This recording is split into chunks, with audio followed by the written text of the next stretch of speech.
Olá, amados, graça e paz. Aqui é a Catiane Lins, do Ministério Vida, e é uma alegria estarmos juntos mais um dia compartilhando a palavra de Deus. Nós estamos meditando nas escrituras do Evangelho de Mateus e o nosso capítulo de hoje é o capítulo 24. Esse capítulo, Jesus fala bastante sobre os sinais que antecederão a sua volta. Ele fala sobre como o mundo estará, o sinal do fim dos tempos. São escrituras bem interessantes e nós podemos compreender que nós estamos vivendo muito do que aqui está escrito, né, amados? Sobre o amor de muitos se esfriando, sobre todas as questões naturais que têm acontecido, né? Terremotos, tsunamis, nós temos visto isso, temos visto as questões de guerras entre nações, coisas que nós não achávamos que não viríamos, agora acontecendo ali, por exemplo, entre a Rússia e a Ucrânia. Nós temos visto todos os sinais que Jesus falou que aconteceria antes da sua volta. E aí, desse capítulo, eu quero compartilhar com os irmãos os versículos 37 até o 41, para nós meditarmos um pouquinho sobre todo esse sinal que nós temos visto, sobre como o mundo estará antes da volta de Jesus. Então, ali a partir do versículo 37 diz assim: Como foi nos dias de Noé, assim também será na vinda do Filho do Homem. Pois nos dias anteriores ao dilúvio, o povo vivia comendo e bebendo, casando-se e dando-se em casamento, até o dia em que Noé entrou na arca. E eles nada perceberam, até que veio o dilúvio e os levou a todos.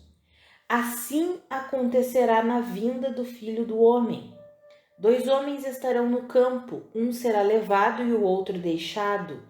2 mulheres estarão trabalhando num moinho, uma será levada e outra deixada.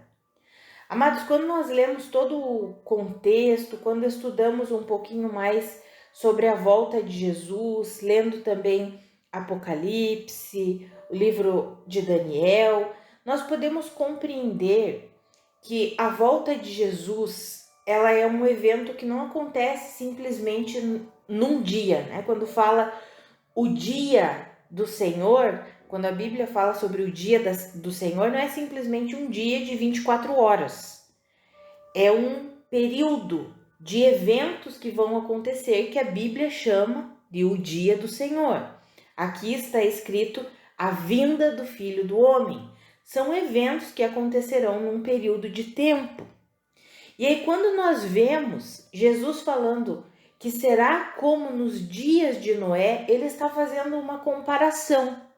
Mas o que aconteceu nos dias de Noé? Foi um juízo que foi estabelecido sobre o mundo. E Noé e sua família foram poupados. A palavra diz que Noé achou graça diante de Deus. Deus olhou para Noé e disse: não, ele será poupado. Ele tem um coração voltado para mim, ele tem um coração rendido a mim, então ele e a sua família vão ser poupados. E foi o que aconteceu. Então, o que aconteceu lá no dilúvio? Um juízo. E aqui Jesus faz o quê? Faz uma comparação, dizendo que a vinda dele vai ser semelhante aos dias de Noé. Por quê? Os dias anteriores ao dilúvio, ou seja, os dias anteriores ao juízo que foi estabelecido sobre os ímpios, as pessoas estavam o quê? Vivendo as suas vidas normalmente. O povo vivia comendo, bebendo, casando-se, dando-se em casamento, até o dia em que Noé entrou na arca. Veja que Noé foi poupado. E nós lemos, quando lemos as outras escrituras, que Noé passou 100 anos construindo a arca. E Pedro, quando ele escreve a sua segunda carta, lá no capítulo 2, se eu não me engano, ele diz que Noé foi um pregador da justiça. Ou seja, Noé não ficou só aqueles 100 anos construindo a arca, mas ele ficou pregando a justiça de Deus, pregando as boas novas para que o povo se convertesse a Deus, entregasse o seu coração a Deus, mas o povo não deu atenção a Noé. E aí a palavra diz que eles viviam as suas vidas normalmente até que Noé entrou na arca e eles não perceberam. Nem perceberam que Noé estava dentro da arca com a sua família. E vale lembrar que entraram todos os animais, ou seja, esse eles nem perceberam, eles deviam estar achando que Noé era louco. Esse daí é só um velho maluco. Até que veio o dilúvio, ou seja, até que se estabeleceu o juízo de Deus sobre aquelas pessoas. E daí já não tinha mais o que fazer, a arca já estava fechada. Amados, quando Jesus fala que a volta, a vinda dele, será como nos dias de Noé, semelhante como foi nos dias de Noé, nós podemos entender que haverá um juízo sobre os que não creem em Jesus Cristo. E isso nós podemos ver bem estudando o Apocalipse, as taças da ira de Deus, tudo que vai acontecer durante a tribulação ou a grande tribulação. Por isso, amados, que quando nós pensamos em nós como igreja, a grande tribulação é para juízo. É para exercer o que? Juízo. E nós não estamos mais debaixo do juízo de Deus. Todo aquele que crê em Cristo Jesus está debaixo da salvação. Então, quando Deus faz essa comparação, quando Jesus faz essa comparação aqui, como nos dias de Noé, ele está falando que vai ser do mesmo jeito na vinda dele. Então, nós, como igreja, aqueles que de fato creem em Cristo Jesus, serão guardados na arca. O que é guardados? Nós seremos arrebatados. Por isso que ele diz ali, 2 homens estarão no campo, um será levado, outro deixado, 2 mulheres estarão trabalhando no moinho, uma será levada, outra deixada, dizendo que a igreja vai ser arrebatada. Agora, aqueles que não depositaram a sua fé em Cristo Jesus, eles enfrentarão o juízo de Deus. Amados, que eu e você estejamos com o nosso coração sempre rendido às verdades de Deus. Sabe, amados, quando nós estudamos sobre o final dos tempos, quando nós lemos a sequência ali das cartas para as igrejas no Apocalipse, nos capítulos iniciais de Apocalipse, quando lemos ali nos capítulos 2 e 3, todas as cartas para as igrejas, aquele estudo ali em Apocalipse, nós podemos compreender 3 vertentes das cartas para as igrejas. Primeiro, foram para a vertente histórica, ou seja, foram para igrejas que existiram naquele tempo. E Deus usou a vida do apóstolo João para escrever aquelas cartas e encaminhar para as igrejas que existiram naquele tempo.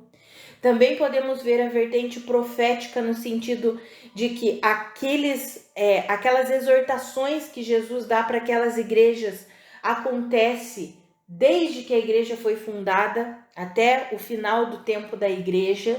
Então nós precisamos observar, prestar atenção.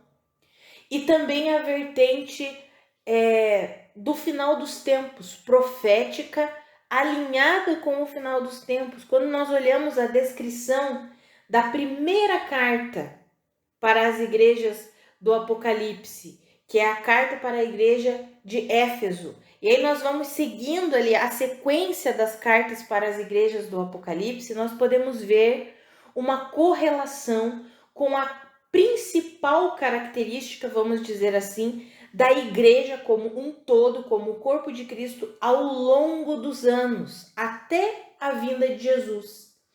E aí nós vemos que a última carta é para a igreja de Laodiceia.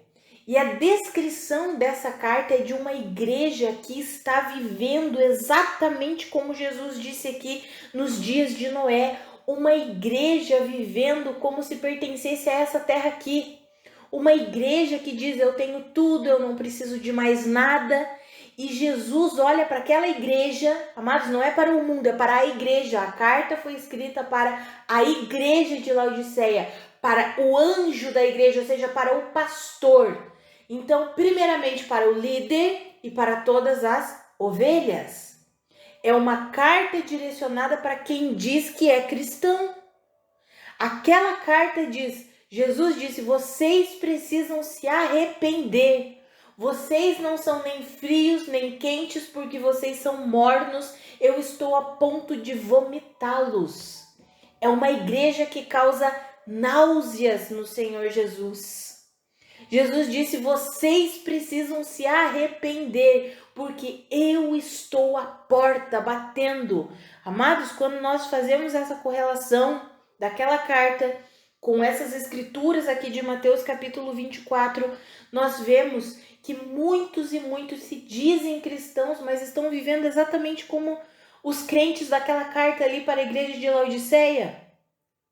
Estão acomodados com esse mundo aqui, pensando somente no dinheiro, no ganho, no poder, nas coisas que esse mundo oferece. E nós precisamos o quê? Se nós temos percebido isso em nossa vida, nós precisamos ouvir o chamado de Deus, a exortação de Deus. Arrependam-se, ou seja, mudem a sua forma de pensar. Parem de viver como se vocês pertencessem a esse mundo aqui, porque eu estou à porta e bato. Amados, depois vocês leiam Apocalipse capítulo 2 e 3, que fala todas as cartas para as igrejas, e leiam especialmente essa carta para a igreja de Laodiceia. É a descrição de como estará a igreja no final dos tempos. É terrível, amados, uma igreja que está fixada, firmada, uma liderança, porque a carta foi escrita para o pastor da igreja, ou seja, falando que é uma liderança que está com o coração voltado apenas para a ganância, para o dinheiro. E Jesus diz, arrependa-se, você precisa se arrepender.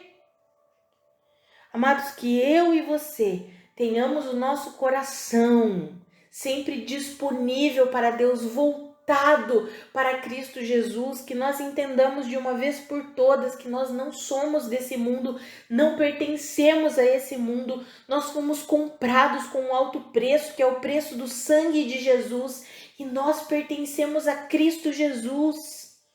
Esse mundo, como vemos hoje, será destruído. A palavra fala isso, amados. Esse mundo, como vemos hoje, está reservado para o fogo. A nossa morada não é nesse mundo aqui. O nosso fim não é esse mundo aqui. Que eu e você não sejamos tolos como essas pessoas que Jesus faz essa comparação, como nos dias de Noé, vivendo as suas vidas como se Jesus não fosse voltar. E nós temos visto quantos e quantos pregadores da justiça, quantos e quantos Noés nesses últimos tempos, falando que Jesus está voltando, pregando sobre arrependam-se, mantenham o seu coração numa completa confiança a Cristo Jesus. E quantos que se dizem cristãos estão negligenciando essa mensagem. Amados, a igreja não foi reservada para a ira de Deus. O apóstolo Paulo explica isso quando ele escreve sua carta aos Tessalonicenses, porque a igreja de Tessalônica tinha dúvidas a respeito da volta de Jesus, e o apóstolo Paulo explica na sua primeira carta, ali nos capítulos 4 e 5, nós podemos compreender. Deus não nos reservou para a sua ira, para o seu juízo. Deus nos reservou para a salvação. Por quê? Porque nós estamos em Cristo.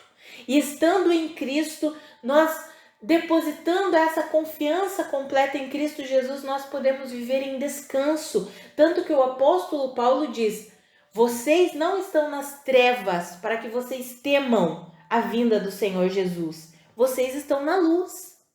Para vocês que estão na luz, vocês serão arrebatados. Não precisam viver em temor, em medo. Agora, aqueles que não têm depositado a sua confiança completamente em Cristo Jesus, precisam rever, precisam se arrepender. O que é arrepender? É metanoia, é mudança de mente. Nós não somos dessa terra, nós não pertencemos a essa terra. Se você tem deixado o seu coração voltado apenas para as coisas dessa terra, para lucro, ganho, ganância, poder, dinheiro, arrependa-se. Volte o seu coração completamente para o Senhor, deposite a sua confiança plenamente no Senhor Jesus. Porque nós, como igreja, amados, não fomos reservados para a ira, para o juízo de Deus. Nós fomos reservados para a salvação. E que eu e você tenhamos a ousadia para pregar sobre essa salvação. A única fonte de vida é Cristo Jesus, para que as pessoas que estão ao nosso redor e que nos ouvem, elas também queiram essa salvação. Elas sejam tocadas pelo Espírito Santo a se renderem a Cristo Jesus. Que nós não sejamos como esses homens aqui, que viviam nos tempos de Noé, comendo, bebendo, casando-se, vivendo as suas vidas, e de repente veio o juízo de Deus. A palavra fala que eles nem perceberam quando Noé entrou na arca. Ou seja, Noé estava ali durante 100 anos pregando, falando, construindo a arca. Quando ele entrou na arca, eles nem perceberam, continuaram ali vivendo as suas vidas. Só foi cair a ficha quando veio o dilúvio. Amados, que eu e você não sejamos esses. E para nós não sermos esses, quando a palavra fala, portanto, vigiem, porque vocês não sabem nem o dia nem a hora que virá o seu Senhor. Amados, não é vigiar de pensar, ai meu Deus, será que eu estou pecando? Ai meu Deus, será que... Ai, como que eu tenho que fazer? Amados, sabe qual é a nossa vigilância? Sabe o que nós temos que fazer para estarmos preparados na vinda do Senhor Jesus? Simplesmente depositarmos a nossa completa confiança na suficiência da obra de Cristo Jesus. Essas são as boas novas do Evangelho. Quando nós cremos que a nossa única fonte de vida e de salvação é Cristo Jesus e que por nós mesmos nós não podemos coisa alguma, nós estamos inseridos na igreja do Senhor, estamos inseridos em seu corpo, o qual será arrebatado para o encontro com o Senhor nos ares.